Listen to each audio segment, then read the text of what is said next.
I'm Steve Wilkerson, and I'm with Jim Saunders, Executive Editor of the News Service of Florida. Jim, the Department of Justice is planning on, or has sued the state of Florida, alleging that Florida is not properly caring for children with severe medical problems by treating them in adult nursing homes. Bring us up to date on that. Yeah, this is something that's been going on for, really about a year and a half now. The U.S. Department of Justice came in and launched a big investigation, and then they issued a report last year very critical of the state. And then this past week, they filed a federal lawsuit in South Florida.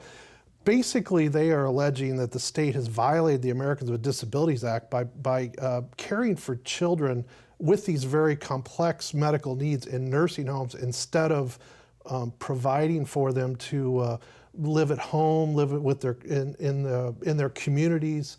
And this has been something, as I said, been going on for a while, and the state has been vehemently disputing the Department of Justice's allegations. Have they been housing the children separately in these adult facilities? Is that how it's been done? Yeah, I mean, the state and the nursing home industry say that these kids are in wings of the nursing homes, so they're not with the older folks who may be there. But the Department of Justice is making allegations like their education needs aren't being met, that they are essentially being warehoused. I mean, these are kids with very severe problems. A lot of them are on ventilators, those types of things. So the care is very expensive to take care of them at home, and they need round-the-clock nursing. It's those sorts of situations. But the federal government's saying the Americans with Disabilities Act says, you've got to make every accommodation you can for kids to live at home, and that the state is not doing it. Is part of the rationale for the state's action the cost of providing care like that at home? Well, that's what the federal government's alleging, is that the state simply is not, has not put the money into, making accommodations for these kids. Again, the state has vehemently denied these allegations, so it's kind of he said, she said at this point, but it's a very sensitive issue. Any sense at this point of where this case may go? It's in the early stages because they have just filed it. There was another federal lawsuit filed last year on behalf of some of these kids seeking a class action, and that's pending as well. So there's a lot of things stirring on this issue right now. It's probably going to go on for a while. The Florida Medicaid program is moving into the managed care phase. For several years, there have been some pilot studies of how this would work, and the state has sought a waiver from the federal government to be able to provide this service through managed care, but it's about to get rolling. Talk to about that. Yeah, in 2011, the legislature approved a plan. Now, this is separate from the children in nursing home issue, but it's for the broader Medicaid population. And in 2011, the legislature passed a massive plan, very controversial, to essentially move, almost everybody in Medicaid into HMOs and other type of managed care plans.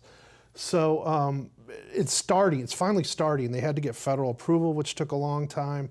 And the first phase is seniors who need long-term care, that they're going to be put in managed care plans. And the very first part of that takes effect August 1st in Orange County, Osceola, Seminole, and Brevard, a Central Florida region.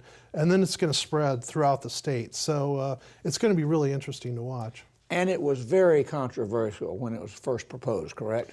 Yeah, I mean, some advocates for Medicaid recipients have always argued that HMOs are going to cut corners on the care that's provided to these people who, by definition, are low income. A lot of them have, serious medical issues as well. The state has argued, though, that the current Medicaid system has been a mess. Essentially, that it's unwieldy, kind of disorganized, costs a lot of money. So they're hoping that by bringing it into managed care, that it would coordinate the care better and also help hold down the costs. Well, you mentioned cost. I've heard a number of Florida legislators say that increasingly the largest cost driver in the state budget is the Medicaid program. Yeah, I mean, there's the state doesn't have a lot of leeway in terms of who they cover, the types of services they provide through Medicaid, especially these last few years with the economy being such trouble. The Medicaid population has grown significantly. So, the states had to put more and more money into Medicaid every year. And that takes away money from education, it takes away money from prisons, it takes away money from a lot of things. The federal government puts most of the money into Medicaid, so it's not all the state's financial responsibility, but it is a growing cost that a lot of legislators, especially Republican legislators, have complained about for years. Thank you, Jim. For more news about Florida politics and government, visit the Advances section of our website.